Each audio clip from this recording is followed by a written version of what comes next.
তোমরা অনেকে জানতে চাইছো যে স্যার আমাদের তো এডমিট কার্ডে অনেক ভুল হয়েছে। ত্রিপুরা যে টেট পরীক্ষা হইব তার এডমিট কার্ডে অনেকের ভুল ধরা পড়ছে, যেরকম অনেকের নামে ভুল, অনেকের বাবার নামে ভুল। তো তোমরা যখন ফর্ম ফিল আপ করতে গেছিলে অ্যাকনোলেজমেন্ট, সেখানে তোমাদের ভুল হয়েছিল। তো ভুল হয়েছে দিকা তাতে কোনো টেনশনের কোনো কারণ নেই।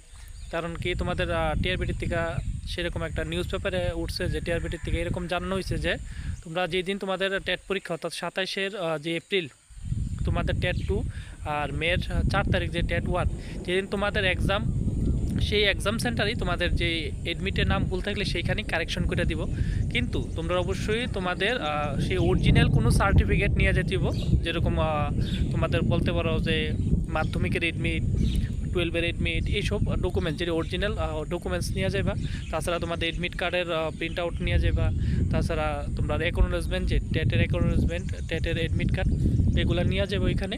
আর অরিজিনাল ডকুমেন্টস যেরকম আধার কার্ড, তাছাড়া প্যান কার্ড, তাছাড়া তোমাদের যে মাধ্যমিকের এডমিট, যেগুলো তোমাদের কোর্সের যে সার্টিফিকেটগুলো সেগুলো সঙ্গে নিয়ে যায়। তো ওইখানেই তারা কারেকশন করে দিব।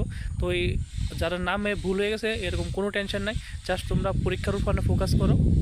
এটা নিয়ে অনেকেই আমার কমেন্ট করছে যে স্যার ভুল হয়েছে, অনেক কী করার, কোনো সমস্যা নাই। তারপর তোমরা একটু অফিসিয়ালভাবে তোমরা একটু কথা কয়ে নিতে পারো। কিন্তু আজকের এই নিউজ পেপারে সেটা উল্লেখ হয়েছে যে যেদিন তোমাদের এক্সাম ওইখানেই তারা কারেকশন করে দেবো তোমাদের নামগুলা এডমিট কার্ডের মধ্যে। তো দেখা হইবে আরেকটা ভিডিওতে। তো কোনো টেনশন করবে না, জাস্ট ফোকাস করো তোমাদের সেই এক্সামের উপরে। এক্সাম ক্লিয়ার হইলে সব ঠিকঠাক, এটা কোনো ধরনের ব্যাপারই না। চলো দেখা হইবে আরেকটা ভিডিওতে।